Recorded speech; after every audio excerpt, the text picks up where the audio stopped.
going to dig into that.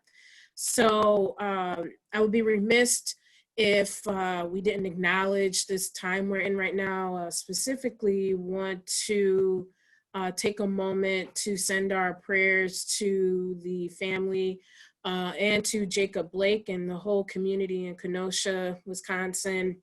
And we stand in solidarity with all the leaders, all the folks who are on the ground right now in Wisconsin, leaders from the WNBA, NBA, MVP, USTA, and all those who are demanding justice and equitable policies for all of our communities. So definitely want to acknowledge that.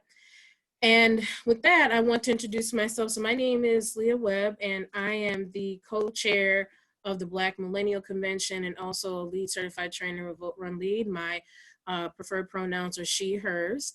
And I'm excited to be here with some of these great leaders who I definitely respect and appreciate. And so in no particular order, not because of preference, just because I'm just flowing with it. Want to give a big shout out to our panelists, my good sister, Commissioner Tami Sawyer, who's the Shelby County, Tennessee Commissioner and National Field Director with Black Voters Matter. Also, yes, let's give Tami all her flowers. She out here working hard, okay? Also, my good sister, Tiffany Loftin, who's the National Director of the NAACP Youth and College Division. Give her sister some love. And also to our brother, Michael Bland, who is the National Director with Leaders of Color Initiative. Thank you, big thank you to all of you. So I'm gonna let y'all, kind of give some more background about yourselves before I dig into some of the questions. I would just love to hear, what are some of your reflections like in this moment that we find ourselves in right now, and why this conversation we're having this morning is so timely. So whoever wants to jump into that first, who wants to take that on? Just some reflections on kind of where you're at right now in this moment and why you feel this conversation is necessary. I'm happy to jump in first. Thank you to you, Black Millennials for Flint, and all the partners for this opportunity to be on this panel. Always excited to partner with this great work that's being done, because we're not talking enough about how the green initiatives, how environmentalism is important in our community. And so what is important for me about this moment, just yesterday, 2 nights ago, U.S. Marshals with Operation Legend, in a case of mistaken identity, shot a 17-year-old in South Memphis. And when you go into, Whitehaven, when you go into South Memphis, you see a lot of what we're talking about. This, streets that are unpaved, dumping by major corporations and our utility organizations. And we are headed into the first week of school, and almost 30,000 families almost lost their electricity if we had not had an intervention by community organizations and elected officials and concerned citizens. And so we have a lot to be angry about as Black people. We have a lot that we need to change. And the fact that we are the most susceptible to COVID-19, the fact that we are, living in the communities that people consider to be disposable, dumping in our communities, not revitalizing our neighborhoods until, it's time for a developer to come in. Our kids have, lead in their water all across the country. Flint was the catalyst, but if you go into Black and poor neighborhoods, we constantly find that our children are drinking almost similar levels of lead. And so these are issues that we have to address, because our lifespans continue to be shortened by systemic injustice compounded by these environmental issues. And so I don't think we can continue to address things in silos. Let's fight the whole system. Absolutely. Thank you, sis. I'll jump. I think we're going to go in the order you introduced us. So I'll jump in next. I'm Tiffany Dena Loftin. Thank y'all so much for having me in this sacred and necessary space. I know that we often say that we like the partnerships within the organizations, but none of us are our actual titles and none of us belong to these organizations in a way that disconnects us from the personal. And so I'm honored just to be here with community members and family folks and people that I call friends, because this movement is long-winded and enduring. And it means a lot to be able to know that we across the country have our relationships to do this work together. So thank y'all for inviting me personally, but also having NAACP be a part of the conversation. Listen, I'm from Los Angeles, California originally. I live in Washington, D.C., but I am tuning in from Louisville, Kentucky. I'm here with the NAACP Youth and College Division State Conference and Until Freedom and my good friends there. We've been fighting for the last 5 days and hosting a series of programmings that do a lot of community engagement, a lot of community recruitment for volunteering for civic engagement, and also adding pressure to the folks responsible for not only the murder of Breonna Taylor, but for the accountability that we need to see in our communities to make sure that this violence stops. And while we were here, Jacob Blake took place, and the violence that he is literally fighting for his life, the violence that he experienced. And so my students at the NAACP, since I'm the National Director of Youth in College, are not only having to deal with a national pandemic where their families have been impacted, jobs have been taken away, schools are coming back and they don't know what they're doing, but we're also still enduring the continuous problem of police brutality in this country. And in my work, I look at my work in 3 ways. One, I'm developing new leaders across the country. We have 352 chapters as of our compliance deadline from our last board meeting, 352 chapters that are in compliance. I'm representing and working with 25,000 young people under the age of 25 in the NAACP. And it is our responsibility to make sure that they feel like they don't have to just watch social media to find out what happens, but they have a place and an opportunity and a political home and a social home that they can go to help move them into the work. I look at my work in leadership development and direct grassroots action organizing. We want to make sure that our young folks are not just doing the programmatic pieces. When I started this job, it was all communications and programs. And programs does not move power or alter the relationships of power. It just recruits people and it educates folks. So I said, okay, good. We're going to still do programs, but we got to do action too. And so the last recent, this year has been a whirlwind for all of us, but these last recent couple of weeks where we've seen the protests that have been led by some of my people in the NAACP, this conversation around environmental justice, climate change is so necessary. I've got family directly that have been impacted by the fires in Northern California. UC Santa Cruz is my alma mater. They had to evacuate last week because of the fires that took place or that are still happening. And my family was directly impacted by Katrina. They're being directly impacted now and have to relocate because of the hurricanes that are on their way. I have staff members too who are in Texas and Houston who have to relocate. And so if we're not having a holistic conversation about what matters to our communities and how we use the tactic of voting and civic engagement, which includes the census, accountability, et cetera, voter education and fighting voter suppression to move all of our agendas towards a place, not only are we going to fight police brutality and not be able to solve that problem, we won't be here to see it because the world will be gone. So we need to have that conversation, and I'm excited to do that today with you all. Y'all just keep coming through with a whole word, okay? So thank you. All right, Michael, your reflections on this moment in time we find ourselves in. What are your thoughts? Well, thank you again for having me. Look, I'm honored to be here with all of you. And so what I won't do moving forward is go last, because I don't know how you go behind the good pastor. So I will not do that again. So can you call on me first before because this whole body of work that everybody is doing is not only needed, but I'm glad that it's finally being brought to the forefront. You know, as a national director for Leaders of Color, as Commissioner Sawyer knows, we started our first chapter in Memphis, Tennessee. So now we are in New York City. We're also in New Orleans, and we're going to be expanding very soon to 4 other locations. But I would tell you our main job and our purpose is to recruit, train, and elevate and prepare Black and brown folk not only to run for office, but to get involved in the civic space. And that may even be starting your own civic organization, elevating yourself into the NAACP, the Urban League. A lot of these institutional programs, there's a lot of these institutions that we need to restore with this young, vibrant generation. Look, I think right now is just a clarion cry for us to do what we need to do.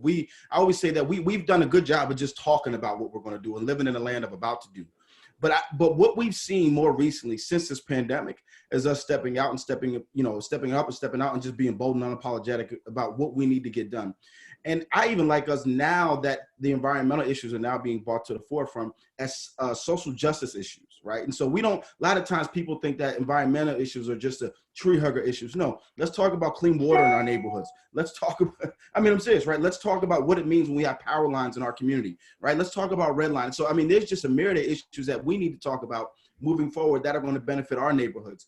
And so for this moment to continually be where we are, another unarmed Black man being killed, we still don't have justice for Breonna Taylor. We still don't have answers in the George Floyd case, right? That's all of a sudden that's gone quiet and the media hasn't carried that water yet.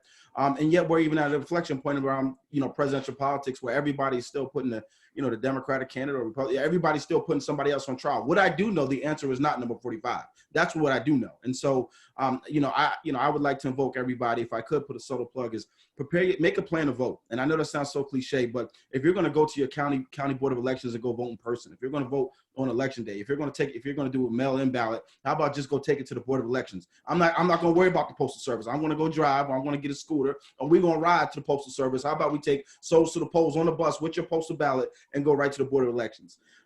Because the change that we need to see has to start with us. And so I think this is a movement that's going to do nothing but empower us and embolden us to take the steps that we need to do, or what we need to do moving forward. So look, I'm ready to go. We're locked and loaded, and I'm prepared to talk about the issues that we can do, or the issues that we have, and how we can really invoke change in the immediate future. Because I'm tired of folks talking about, well, we got to wait. It's a marathon.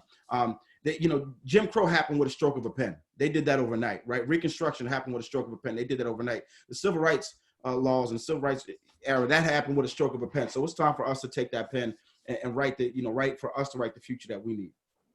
Absolutely. And I think one of the questions I want to transition us to, and just to do a quick logistics piece, we will have opportunity for questions and sharing. So please make sure you have your questions ready. We definitely want this to be interactive. We'll have a FAQ that will be shared after the event if we run out of time. So I just wanted to plug that. And all of you spoke to, and I asked the question of where, kind of your reflections on this moment in time we're in, and key things came up around the need for intersectionality with respect to wholeness in our approach to addressing issues that are impacting our communities disproportionately, looking at policies. And so from your experience, both personally and professionally, how do you feel redlining and voter suppression has impacted environmental justice issues in your community? There was a study that was done, and it was published in the journal Climate, that found that historical redlining of majority Black and Latinx neighborhoods in more than 100 American cities has placed a heavier burden on residents from extreme heat than other communities. So in whichever order, I know, Michael, you say you didn't want to go last, but in whichever order, just thinking about, your work and experience, how has redlining and voter suppression impacted environmental justice issues in your community? Look, I think if we could speak to a lens across the country, particularly in my community, one of the things I always said, what was funny in our high school, we used to say, where the Black and brown kids and then where the white kids live, because when you walked out the high school, Black kids walked to the right and the white kids walked to the left, right? And so the difference in, what side of the tracks did you live on?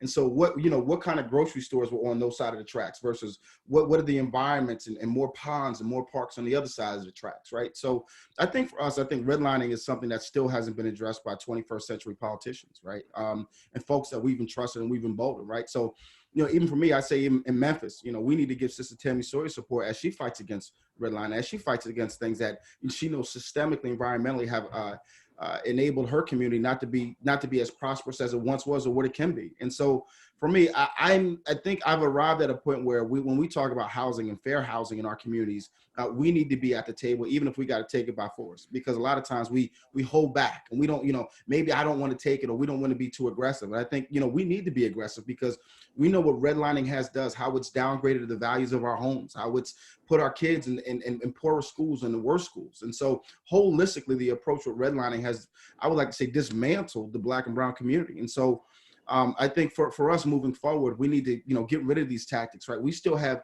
laws on the books from the 1950s that we're still abiding by and that our municipalities are still abiding by. And it's about time that we address that. Mm-hmm.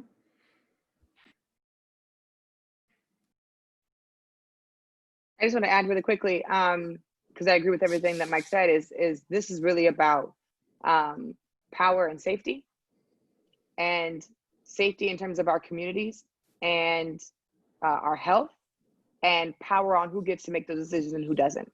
When we talk about voter suppression and redlining, and we are watching, the NAACP on Monday filed a civil suit for the Grand Postmaster of the U.S. Postal System because of not only the disinvestment in making sure that folks are able to receive their ballots and mail-in information on time, but also changing the hours of mail deliverers and carriers, taking away 700 sorting machines for the actual post office, taking away, we've seen on Instagram and social media all over the place, there's somebody suspicious coming up and picking up mailboxes. And this idea of voter suppression and the rumors around it, right? Because there's a whole lot of unclarity around voter suppression that people don't understand.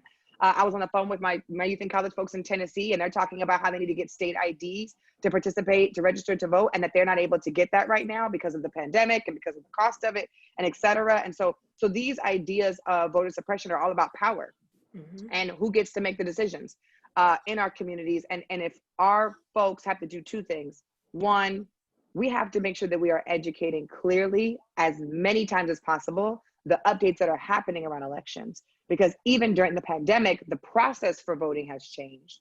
And I personally am of the practice and the belief that voting should be universal. So states shouldn't have to make individual laws and rules, not only to register to vote or to be a part of the process, but to also participate in elections.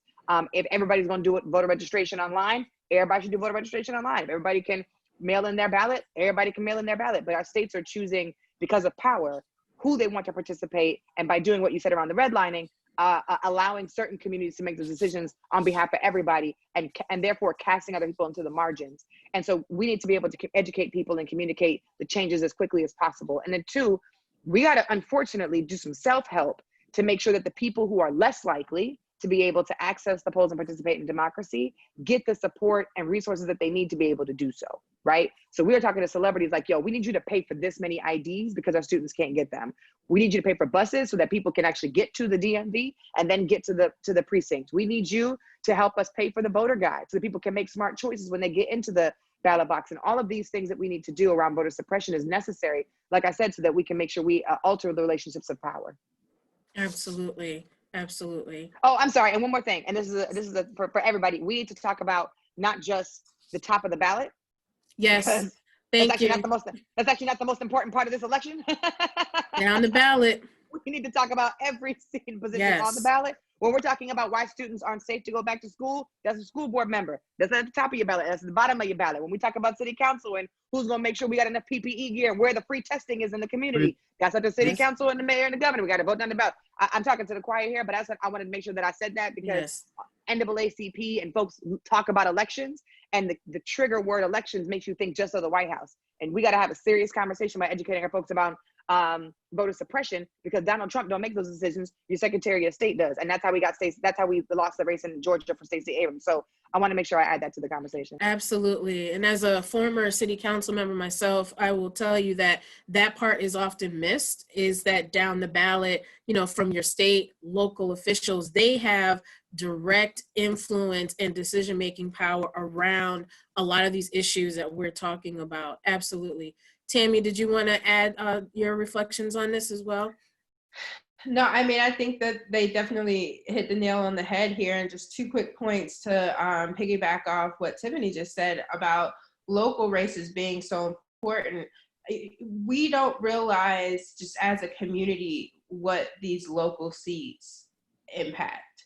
And coupling that with redlining and gerrymandering as well, think about the fact that, for example, Memphis is 65% Black, right? Give or take.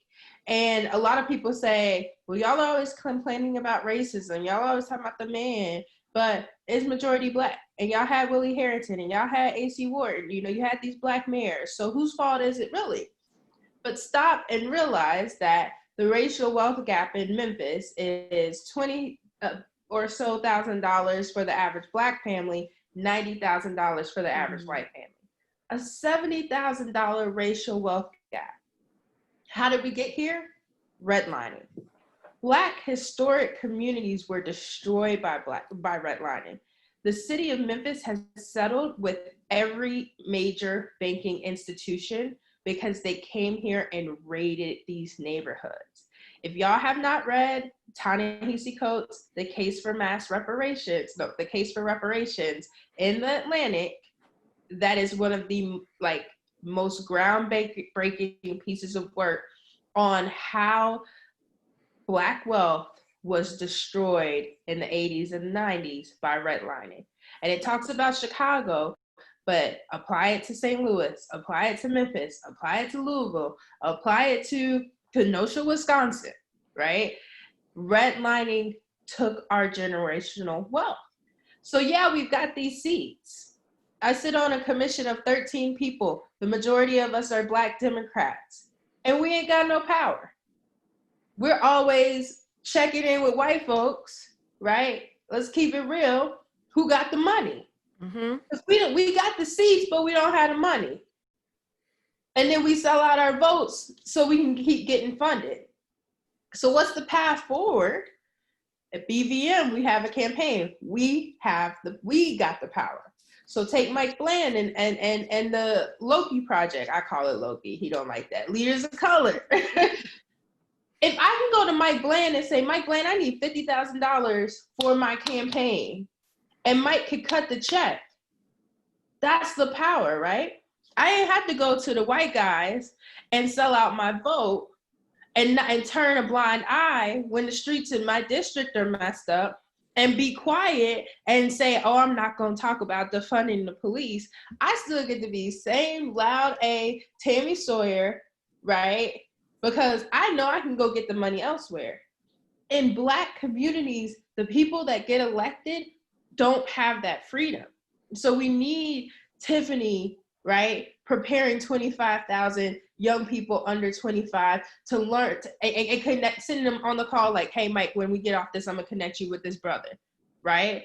She's not connecting him with the white folks who disenfranchised our grandparents and took our generational wealth.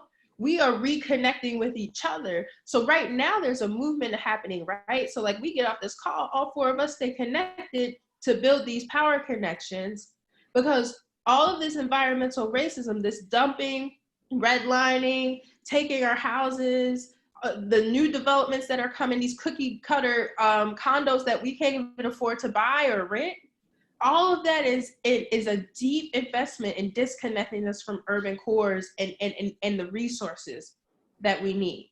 And so we've got to rebuild these connections. And so I just want to say, like, pay attention to what's happening locally, because those are where some of the most important votes. Last week, and I'm gonna wrap it up, but just this last week in session, our chambers in COVID were filled with white folks from Collierville, the suburbs, for those of y'all who ain't from Memphis. I've been forgetting everybody's not from Memphis, but the suburbs filled the chambers to tell us not to put a gas station at an intersection. We blocked the gas station because they came out, right? But we don't know that we can show up in that way. You don't realize that 13 people vote on whether or not it's for tire locations or it's for gas stations. So guess what's about to happen now because of that vote? I said, if we're gonna take this and apply this to the rich and majority white part of town, we need that same standard elsewhere. We're now about to do a study on how many auto shops and gas stations are in certain parts of town. If I and other people of color had not had, I have outside investments. I don't need the money of white people who are gonna silence me, right? That's freedom. And so I'm able to say, yeah, we're gonna block this gas station, but I need also for you to block these gas stations on Jackson. Remember this, vote, right? And so don't go for the seats, vote for the people, but we gotta disrupt the status quo. Get your check from Mike Bland and Tiffany. Sorry, I could do No, no apologies necessary. You know, and that I would say that piece, all the pieces you all are talking about is, you know, when we're talking about environmental racism and voter suppression, it's all rooted in power.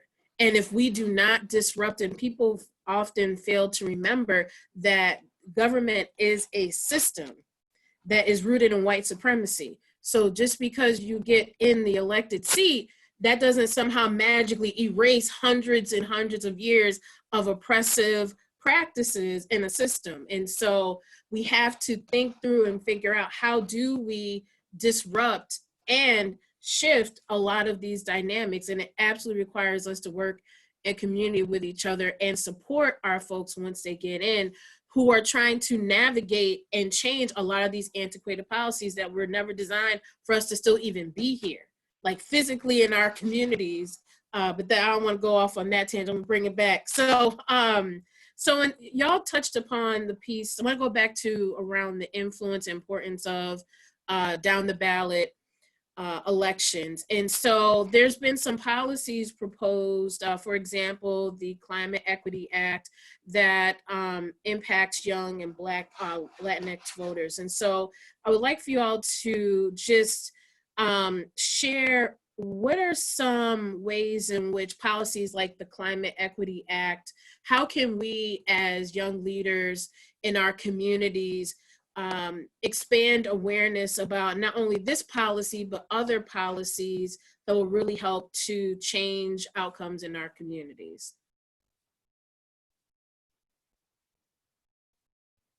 I guess I'll jump in because I told you I'm not going behind them again. Now I'm just listen. You're just gonna have to ride that out. You're just gonna have to ride that out. I would tell you, I'm glad Tiffany said it. And again, I mean, Commissioner Sawyer knows this. We have an innate focus on down ballot, people running for office, down ballot. And so for us, it's this construction of, we got to start to do what's right. One, I like to tell people, we have all the cynics on, Tiffany, I'm pretty sure you see it a lot more than me, Commissioner. I know you see it, you and I have talked about it. We have the Twitter warriors, right? The Facebook warriors, everybody got a comment, but no solution. My solution is, you're either going to be an activist and do something about it, right? Start your group and do something about it, or run for something and do something about it. Right? Because no longer sitting on the sidelines and finding people to co-sign and reshare and tweet garbage is not the solution, right? And so for us, like, it takes more than us to just be able to sit here and talk about, hey, well, how are we going to fix, redlining? How are we going to fix environmental justice? We have to educate ourselves, and we have to educate others in this process of the environmental justice.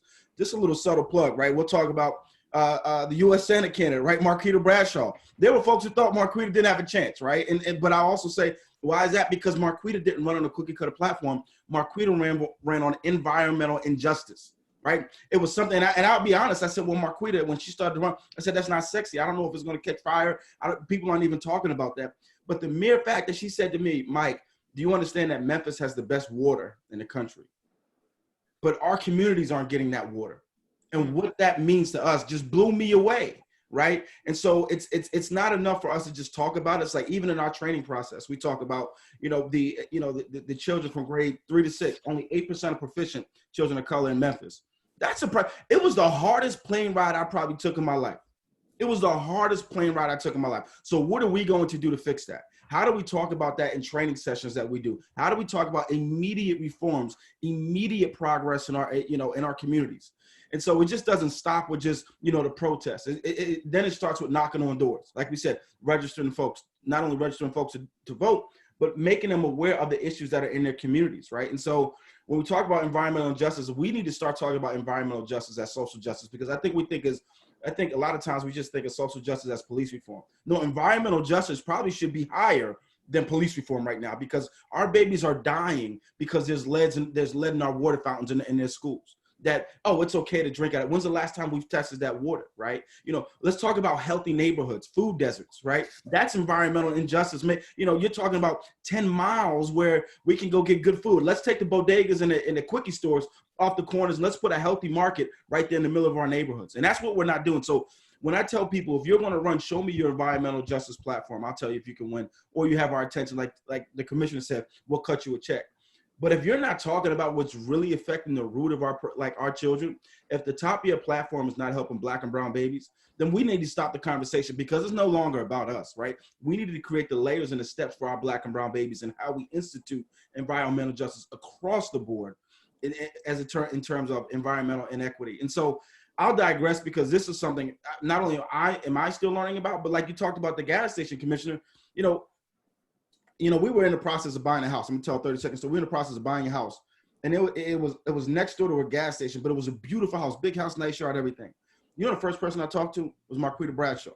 She emailed me back a list. Well, you know what? If you live next to a gas station, where's the line? Has it ever leaked? Do you know that if you live next to a gas station, it can cause breast cancer? You got girls, that's a problem. It can cause ovarian cancer. And I'm like, these are things we don't know, but yet these gas stations are in our neighborhoods. A lot of times right next to what? There's a Quickie Mart, there's a gas station, there's a liquor store. Oh, and right about 40 feet away, there's a hood, there's a project, it's a 30-story project building.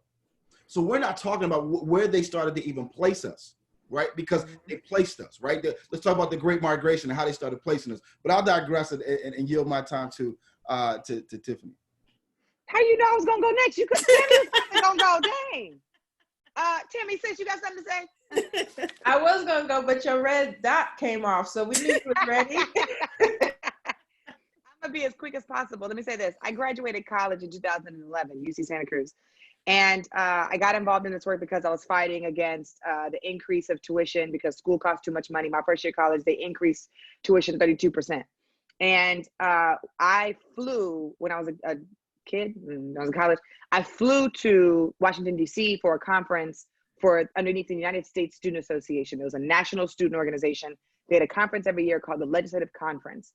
And in 2011, this particular conference that I went to, one of the things that the students that came from across the country came to DC to advocate for was accountability and transparency from the government, right? And I don't know about y'all, but I went to public school and I went to an all-white, historically white university. They didn't teach us a lot about the role of government and allow me to form my own analysis of what I think the purpose of government is in this country. I'm still figuring that out because my political maturity is growing. But here's what I will say. As organizers and activists and leaders in our movement, as elected officials, it becomes our job to check what's happening at the federal level or at the local level, find out the dirt, and then communicate that to our communities as quickly and as broadly as possible so that they're able to make the smartest decisions. But when I went to DC in 2011 for this conference, one of the things that we were successful in passing as a student leadership was, I had to pull it up because I want to make sure I get the title wrong, the Dodd-Frank Wall Street Reform and Consumer Protection Act, which Senator Warren was a part of helping create. And that bill created the Consumer Financial Protection Bureau. The Consumer Financial, we call it CFPB. The Consumer Financial Protection Bureau was a bureau, an agency in government that didn't have to listen to government. It told us what government was doing and held government accountable as consumers who spend money to tell us when legislation is considered or when things get passed, how much does it cost? Is it really worth it? Who's getting the money for real, for real? Like this is not fair. And so when we were fighting against tuition increases and when we were fighting against Sally Mae and Great Lakes, we were a part of the movement that broke the contract between the federal government, the Department of Education, and Sally Mae in Washington, D.C., where their headquarters is based. And the CFPB helped us, right, to say, like, here's the information that you need to know because it shouldn't cost as much. So in essence, that bureau is an agency for ours. Here's why it's necessary in this question for us to talk about this act, even though I'm C3. So I'm not gonna talk about the bill, I'm talking about the work. Mm-hmm. This work is important for us to create an accountability agency that says every time legislation gets passed, we're going to have an analysis on how it impacts climate and environment, right? And we need to know that, am I frozen? We can still hear you. We can still hear you. Yep. Okay, that's the government. They mad because I'm telling the truth. Okay, so what happens? It looks like I'm frozen. So what happens is we need an agency that allows us to not have to do the hard work of holding government accountable and giving us the information that we need. And so the Climate Equity Act allows that department, that office to exist to then say how.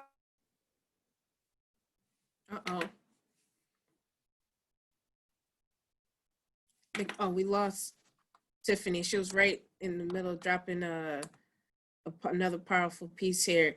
Tammy, while we're waiting for Tiffany to come back, can you add your reflections? Yeah, sure. So what I was just going to add on here was the importance again, and I think that as Tiffany has just shared, how much, how deeply involved she's been, and, Mike talking about, having an environmental justice platform, is that it is important for us to make it cool to be green, right? It is important for us to, for candidates and also for the people on the ground. We have been, we said placed. We've also been programmed in a way to think of green conversations as granola, right? That's some white folks in these khakis who get to do archaeology at summer break. Black folks ain't got time for green stuff. That's a privilege. And it's interesting that we actually eschew or even, are discouraged from engaging in conversations and careers that relate to environmentalism. Actually, when I first got to know Latricia, and I was like, there's a Black person running environmental, justice org. That's new, that's big. And she's also like my good sister soror, and she's cool and she's fun. And we haven't been taught that environmental justice is like our bag, right? And so I would just say also, like, normalize being green. It doesn't have to mean you drink wheatgrass every morning, right? I'm gonna still have me some chicken sausage when I get off this call. But also it means that, to Mike's point, I'm not gonna share all my conspiracy theories about the world, but the fight for water is going to be one of the biggest wars that we're gonna see in the next few decades. See what I'm saying? And to what Mike just shared, where are those water sources? Mississippi is currently suing Tennessee to take back its portion of a reservoir it gave us almost a century ago. The fight for water and the access to that reservoir falls straight in Fraser, one of the poorest parts of Memphis, and the Blackest part of Memphis, right? So they didn't think about that when they were placing us. Now they need it back. But so I want us as people who are twofold. Coming as Commissioner Sawyer, my advice to people who want to run for office is normalize these conversations in your platform, in your community conversations. You don't have to get super technical. Say it like Mike said it. I want your kids to have clean water to drink. I want your kids to walk down a clean street and not pass landfills. I don't want 3 generations of the women in your family to die from breast cancer, right? And then I want National Field Director, Black Voters Matter hat. November 3rd, we're talking about everything but the issues. Melania and Trump and, all of these things that are distracting us from what's really on the ballot. Whether or not Trump wins 4 more years, our environment is on the ballot, right? And saying to people, right, we've got to keep, what we don't realize is, for the average person, for the average Black person, Trump is not getting them into the voting booth on November 3rd. We got to keep giving them multiple reasons to vote, right? Because Trump, they know Trump. I've known Trump my whole life, just like I've known, just like in Django. They knew the master, right? And got used to the master and could survive under the master. Why are they going to change to a new one? So let's talk about these issues, right? You deserve to be able to say, no, I don't want a gas station in your neighborhood too. That's on the ballot November 3rd. You deserve access to clean water. That's on the ballot November 3rd. You deserve for your property not to be bought underneath you. That's on the ballot November 3rd. So as we're organizing people either to vote by mail or to the polls for the presidential, and we've got to include these environmental issues as well. Yeah, I definitely ditto everything all of y'all are sharing, and I think to drive this next piece before we open up for questions, Tami, you said something that really stuck with me around, like, we have to defy these stereotypes that exist around the environment, because we have a whole rich legacy as Black people with respect to the environment. And there have been so many efforts to erase that part of our collective history and our connection to land, even in our indigenous communities, right? And so it is important to raise these questions around, like, is my, house like next to a former brownfield where you have, places that were incinerators or dumping grounds that now have these new buildings on top of it. Those legacies aren't just gonna get pushed away. Like, there's still the land itself, it settles. So there's all kinds of things that happen, and people get exposed to all kinds of chemicals and everything and disease. And it's important that we know the land we're actually physically residing on and how that's impacting our day-to-day experiences, even if we don't see it readily, right? And the trauma that ensues from that. So my last question, because I know we're going to open it up for some questions from the audience. How can voting power change the political climate to adopt more equitable funding opportunities at the federal, state, and local levels?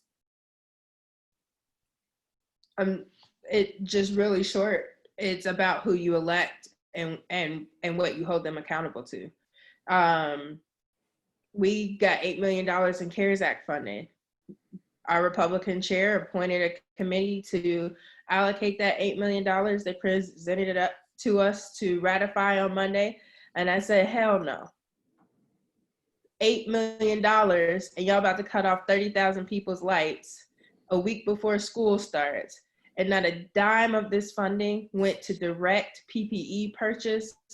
This is CARES Act COVID relief funding.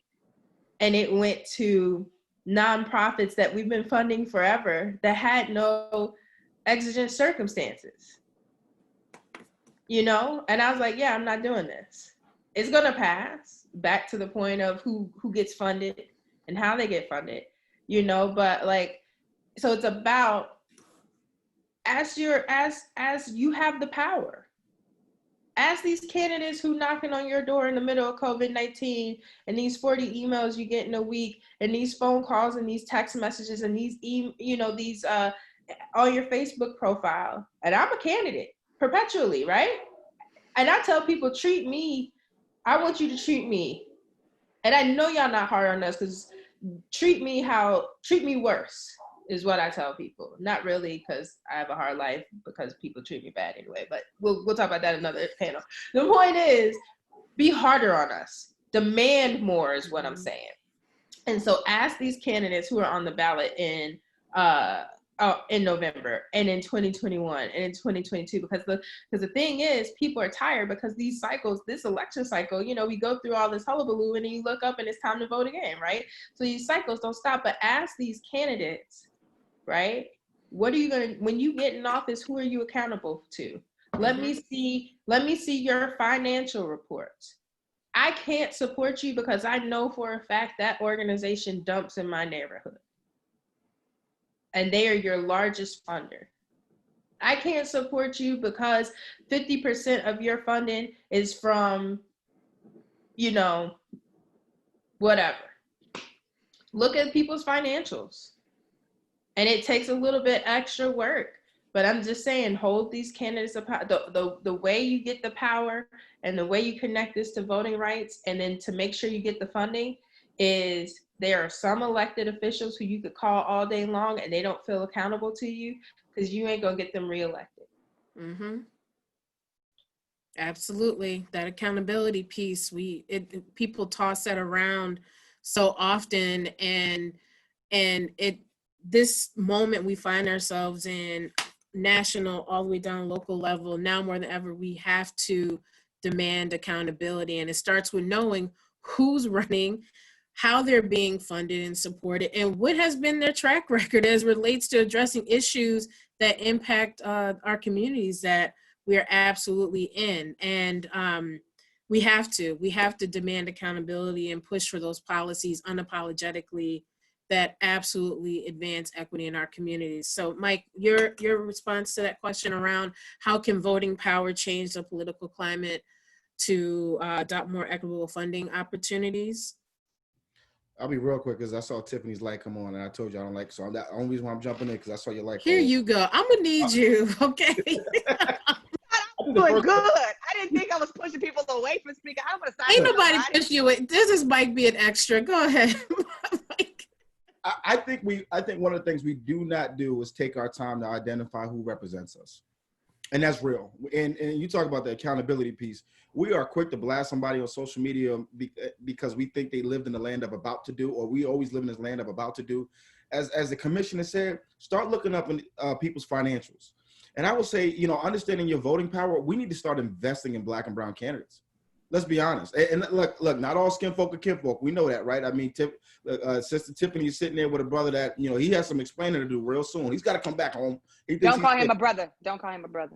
He's got. There's a representative that needs to explain. He's got. Did that capture that properly? Okay. Thank you for clarifying. For the record, thank you. Yes. But we need to really understand who's paying folks and who are in their pockets. I think that's one. And we need to value our vote. And so I think, like, if you have to take your vote until the last day, I know some folks live in early vote states. If you have to hold your vote to the last day because you don't understand where somebody stands, until you get clarification, then you go vote. But then what we don't need to do is say, well, I'm just sitting this out, right? Because folks say, well, I'm just sitting it out. The president doesn't do anything. And you made this point. There's, our vote matters more locally than it matters nationally. I'll be the first one to admit that our vote matters locally than it does nationally, right? And so when you look at again, Commissioner Sawyer, right? You look at your city councilman, you look at your school board, if you haven't gotten a response from your school board, right? That's because the folks that you have elected have sat quiet for so long, right? That's not Donald Trump. I'm not giving him an out, trust me, because I'm coming for him too. I'm not giving him out. But that's your local school board. And some of them look like us. But they say, oh, well, I got to take my time. No, you need to stay up because I elected you to hold you accountable. And we need to protest outside their doors too. Because that's the truth. Because at the end of the day, if we're not doing, and I say this ad nauseum, if we don't do what's best for our Black and brown babies, who are we going to hold accountable for their future? Right? It's our job to hold these folks accountable. So I think, like, understanding the power and the equity in our vote. You may just say it's one vote. Commission, we've all been around elections that 10 votes decided the election, right? I've been around plenty of recounts. And so your vote does count. Don't listen to the cynics. Your vote does count, and it does count more locally. And so I think, like, it's time to identify the agenda. And that's one thing, and that's for a whole nother conversation, but it's time for us to identify what the agenda is. I'll just do a quick plug, shout out to our Black Party. I'm on the steering committee, and that's this question around the Black agenda is something that we have been pushing for, advocating for right now, because it is time, and it shouldn't be as a happenstance that in our communities, when we raise issues, that we deal with that later. And it's like, no, it needs to be dealt with and centered by our electeds and candidates right now. My good sister Tiffany, so my question, I don't know if you heard it, and I'm gonna shift it to some questions we've gotten. How can voting power change the political climate to adopt more equitable funding opportunities across all levels? Thank you. White supremacy is my enemy. That's why they cut me off earlier. So I apologize for the technical difficulties. Always have backup Wi-Fi. I just want to contribute one thing, and that is the step before all of the suggestions that we just gave, which I agree 100% with. But there's a step that needs to happen first, and that is turnout. We are having conversations with our people, and sometimes we're talking to the same folks. Mm-hmm. And we're talking to the same folks about the same thing. And so I agree with every single thing that has been said, but if we don't do the work in our own circles, in our own families, in our own neighborhoods, at our own schools, at our own workplaces, on the public bus, at the dinner table, on our own social media platforms, people who and that's the key, with people who disagree with us, people who don't see eye to eye with us, people who look like us, who are undercover, because there's a lot of undercover folks who don't turn out for the elections. We need to have those conversations first to guarantee that they push them out. And so what I'm encouraging folks to do is this: We always talk about the power of 5, the power of 10, turn out 10 people, get 10 people to pledge. I'm not going to ask you to do that. If we got 45 people here on the call, we can probably get 5 people. 230 folks can come out of this conversation. If we say, we're going to make a list of 5 people that we haven't talked to all year long, that's in our address book, that look like us, that are in communities that we think might be necessary or important for us to shift and move election conversations and to get to the agenda that Mike you just spoke about. And if we follow up with those 5 people and say, yo, are you voting this year? Did you check your voter registration status? Are you registered to vote? Did your precinct close because of the pandemic? Are you volunteering to be a poll worker? Do you know where to get your voter guide from? Do you know about early voter registration, or early voting? Are you going to do early voting to turn your stuff in on time? Do you have a ride to turn it in? Do you need a ride do you have your state ID? Do you know what the laws? We're not having those conversations with just the people in our circles. I could post all day on social media telling everybody to vote, but that's not going to move our people or get to the power that we need, which is what you're referencing, to build the change that we need to see so we can move on our climate agenda, so we can move on our environmental justice agenda. And we jump straight to, we need to vote. This is what's important. Here's who we need to talk to. Here's what we need to do. And I'm like, wait a minute. There are people in our circles, in our address book, in our communities that don't vote. Mm-hmm. And we got to get those folks to move and turn them out.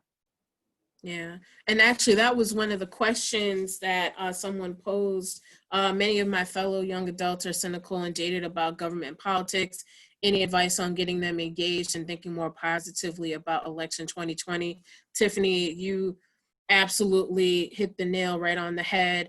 I'm gonna hit it again. Well, go on then. make politics personal. Yes. Commissioner Tami said it earlier. Make it personal. If you're not asking, listen, I don't want you to get breast cancer. Listen, I want your kids to have good food at their schools. Listen, I want you to have clean water.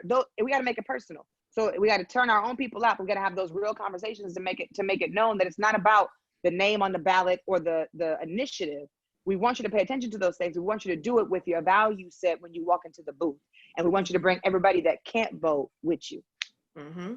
Absolutely. Tami, Mike, your reflections on the question from the audience around advice on getting young folks engaged and thinking more positively about the elections this year?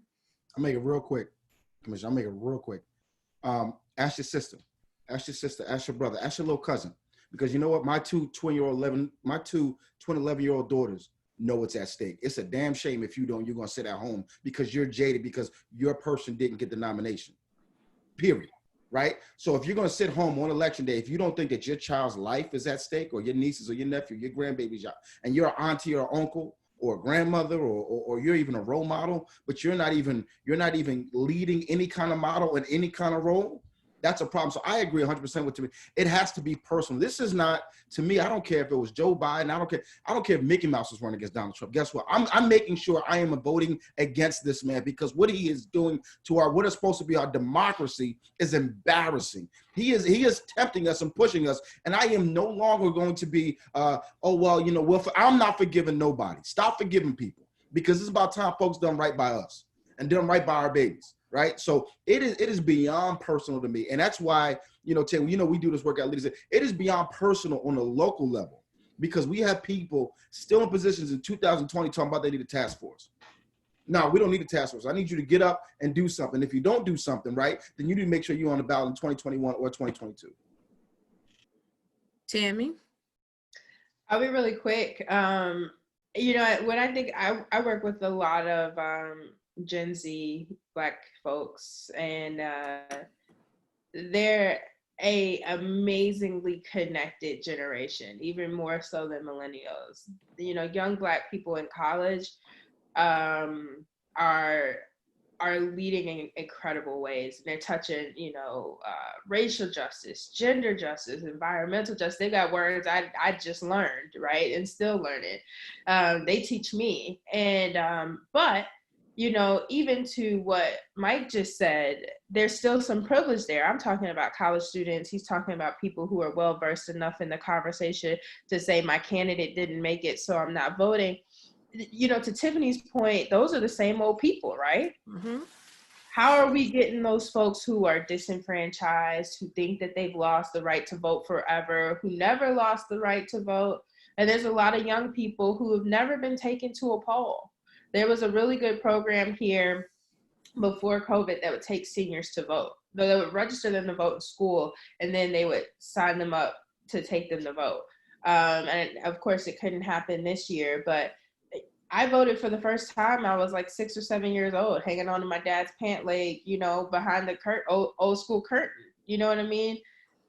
Make it as normal as going and playing your number at the lottery. Make it as normal as, you know, knowing what kind of like loaf of bread your mama eats, and that's what you're still gonna eat and your kids are gonna eat. And the thing is, and I meant to say this earlier, we're actually like, we are in the work we're doing now isn't sadly for the current young people, because we're so many generations behind on progress.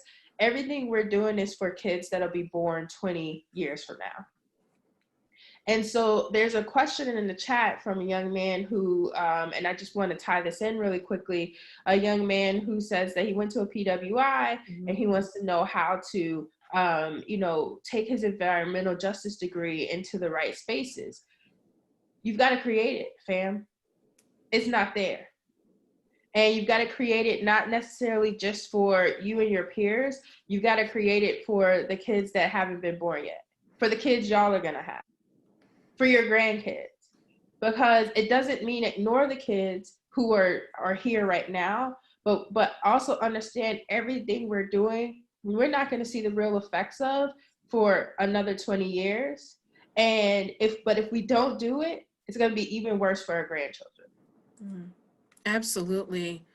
And we only have a couple minutes left. So I want to, again, just point out to everyone, if you didn't get an opportunity to get your question answered, there will be an FAQ that is going to be shared after the event. This event is being live streamed. And, you know, again, thank you all for participating. So my final piece to everyone, to all of our panelists, to drop your organizational social media handles as you share.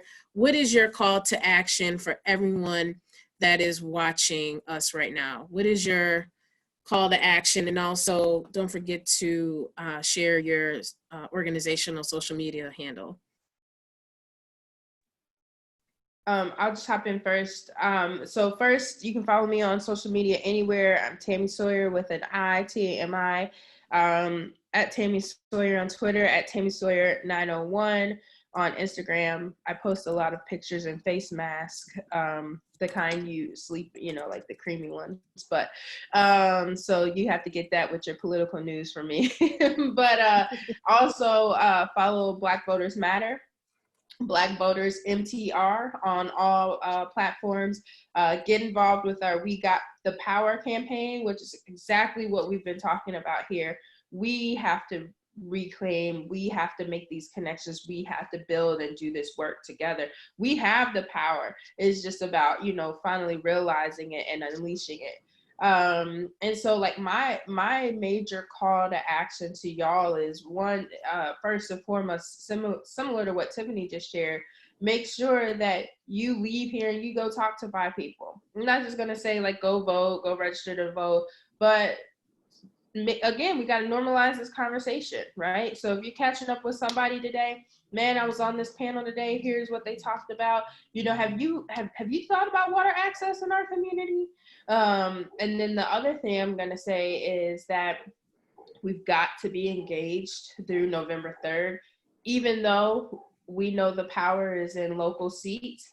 You know, this all has a trickle down effect. The type of people who are going to be running in these future elections is going to be decided by what continues to happen. White people are being radicalized to commit violence against us in even more blatant ways than we've seen in a long time. And even stronger in the systemic withholding of the power and access that they continue to deny us. And so we have to tap into our power. And so I just ask that you not spend the next 75 days Zooming and tweeting. Get to work. Amen. Thank you, sis. Tiffany, Mike, your call to action. Yeah, I'll say I got 3 quick points. Again, y'all can follow us at Leaders of Color _ And like Commissioner Sawyer, you can follow me as well, at political_bland. My quick 3 points is make a plan, and it's cool to engage in politics. It's cool to talk about, a lot of people say don't talk about politics, race, and religion. No, we need to talk about all those 3 things because we need to still strike while the iron is hot.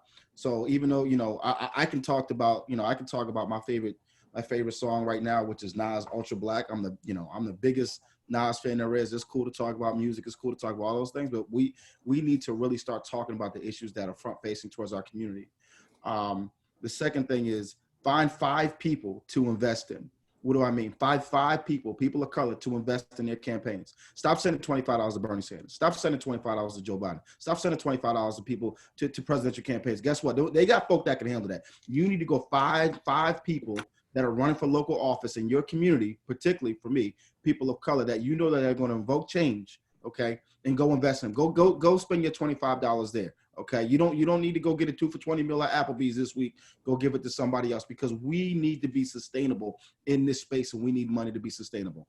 The second thing is activate your activism. I think this is the most active culture we probably will ever see, right? We've seen the civil rights era and a lot of folks say, well, these hands ain't my grandmother. Stop saying that too, man, because at the end of the day, we stand on their shoulders and thank God, maybe they didn't hit back because it probably could have been totally different.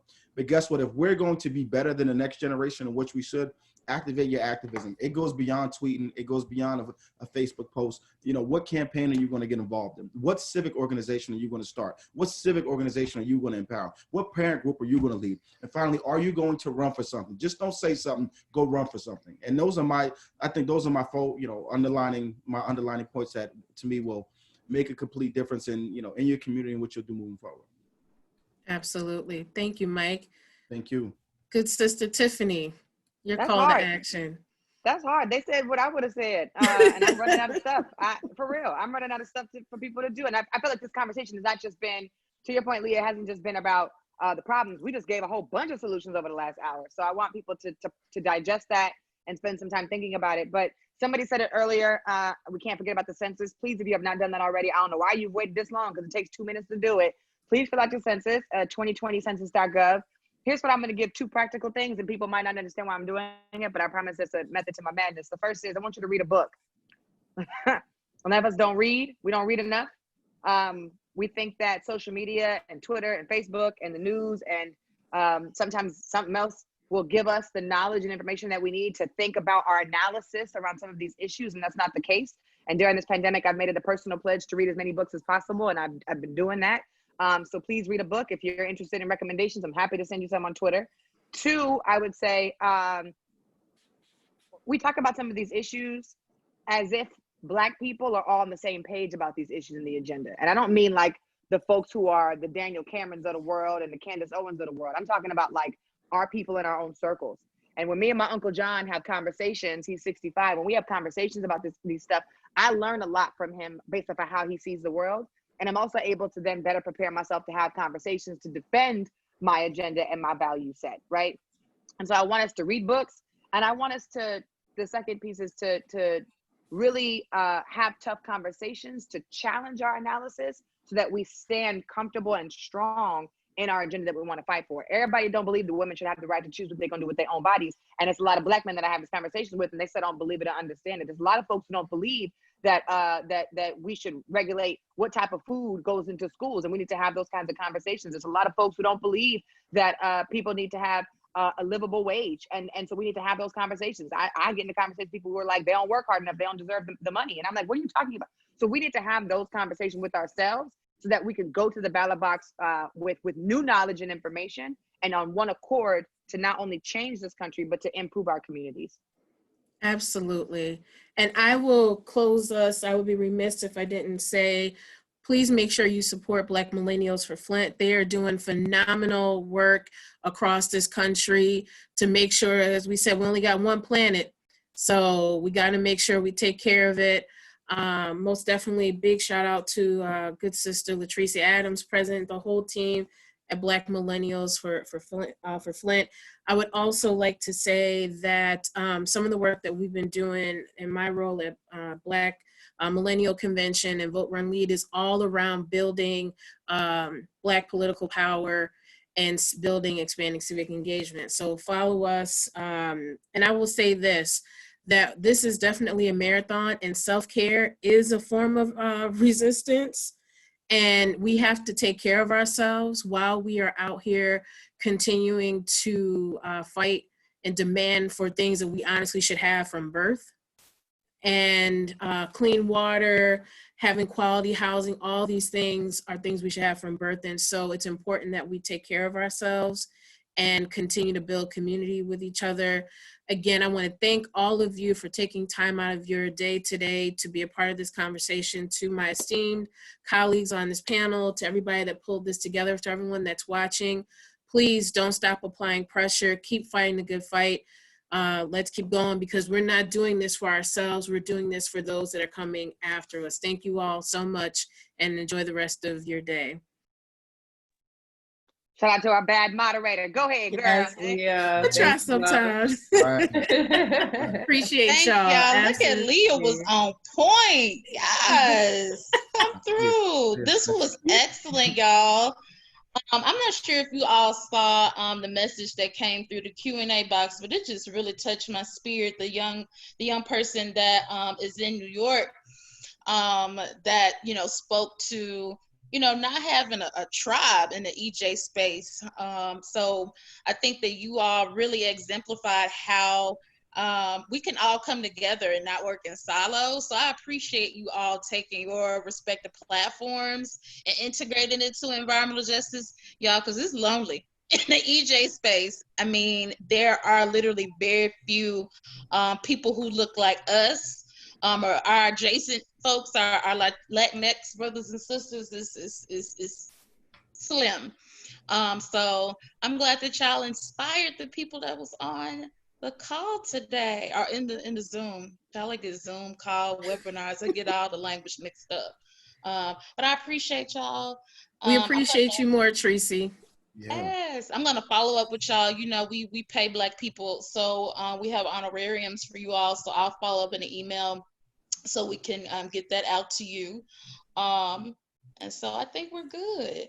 I definitely do want to, let me just pay the, Commissioner, she knows I was going to do this. I want to plant a subtle plug, because one of the things I hate is, like, we don't connect after the meeting, right? Like, there's a meeting before the meeting, but after the meeting, we don't connect. Or We're still on. Not me.